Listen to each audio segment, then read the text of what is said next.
A very good afternoon and much thanks for tuning in to today's program. It is the first day of December 2023. Happy New Month, and you're just on time for trending news here at ATG FM. I'm your host, Helen Scandi. Do stay here with me as I bring you up to speed with stories making up headlines and trending today.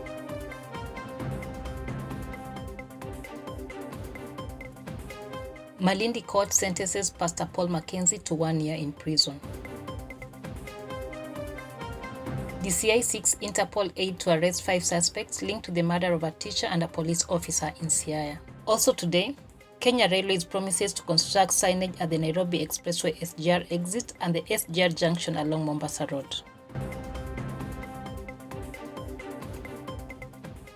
Starting off today, controversial preacher Paul Mackenzie has been jailed for 12 months for the offense of operating a film and producing film without a valid license. Malindi Senior Resident Magistrate Olga Onalo also slapped him with another 6 months jail term for being in possession and exhibiting film to the public through Times TV without an operating license. The defense counsel in mitigation stated that the accused had been charged with a similar offense, thereby making him a repeat offender.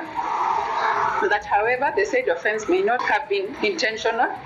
This cannot be the case, for once the accused person had been charged, that was information enough to him that he was running against the law, and he ought to have refrained from the same. In light of the foregoing, in respect to count 2, I hereby sentence the accused person to 12 months imprisonment, while in respect to count 3, the accused person's explanation of not knowing the need for a license from the Film Classification Board, having obtained a broadcasting one, is a reasonable, though not entirely acceptable, as ignorance of the law is no defense, hence the resulting conviction. And in light of the same, I sentence the accused to 6 months imprisonment. The sentences shall run concurrently. Detectives have gunned down 2 suspects linked to the murder of a police officer who was brutally attacked and killed last week on Tuesday while escorting exam papers in Siaya County. The officer was in the company of his colleague alongside an examination officer when unknown people ambushed and attacked them with crude weapons. Elsewhere, police within Kilimani Division in Nairobi have also gunned down 2 suspects believed to be the members of a notorious criminal gang operating within Kilimani and its environs. On matters politics, Azimio co-principal Martha Karua has rejected the report of the National Dialogue Committee (NADCO) released on November 25th. Karua said the report of the committee that was chaired by Wiper leader Kalonzo Musyoka and National Assembly leader Kimani Ichung'wah was unacceptable. Coming up shortly after the break is business news. Stay tuned. The Kenya Private Sector Alliance KEPSA has continued to champion an inclusive economic growth through the support and recognition of social enterprises in Mombasa. KEPSA says Mombasa presents a unique opportunity to develop a symbiotic ecosystem that benefits both the startup ecosystem and more developed business communities since it is a hub of diverse industries. Kenya Breweries Limited has unveiled a new microbrewery production plant with a new Cedar Innovation brand. The 1.2 billion microbrewery plant located next to its main plant in Ruaraka targets to explore new innovations and experimentation to meet consumers' changing tastes and preferences. The company rolled out its first commercial product brand from the site whose ground was broken in May last year. Crossing the Kenyan borders, Tanzania has secured a deal for East Africa's largest land-based carbon credit project, covering 6 national parks spanning 1.8 million hectares, thereby becoming a leading African player in the global carbon credit trade. The UN warns of a dreadful nightmare as Israel and Hamas resume hostilities after a temporary ceasefire expired, with both sides blaming each other. That wraps up our international segment. Don't go anywhere, we have more news to cover right after this short break. Welcome back. Let us now dive deeper into the exciting matters, entertainment and sport news.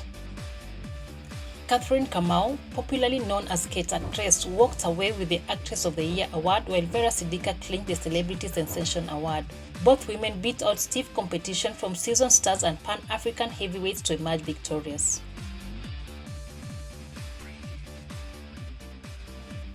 Harambee Stars have maintained 110th position in the latest FIFA ranking following the end of November international break. Stars lost 2-1 to Gabon in their opening 2026 FIFA World Cup qualifying match, having opened the scoring but managed to make amends with their 5-0 obliteration of Minos Seychelles.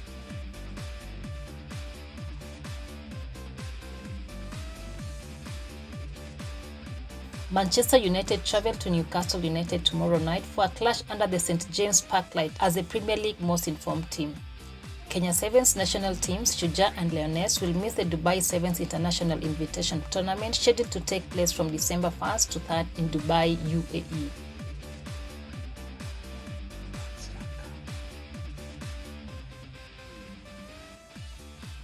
And now on to weather forecast. Expect a high of up to 38 degrees Celsius during the day and low of 18 degrees Celsius tonight. Over the next 24 to 48 hours, Nairobi will likely experience an increase in cloud cover, a drop in temperature, or the likelihood of rain. Thank you for tuning in today. I've been your host, Helen Scandi. Be sure to tune in again at the top of the hour for more news, updates, and stories.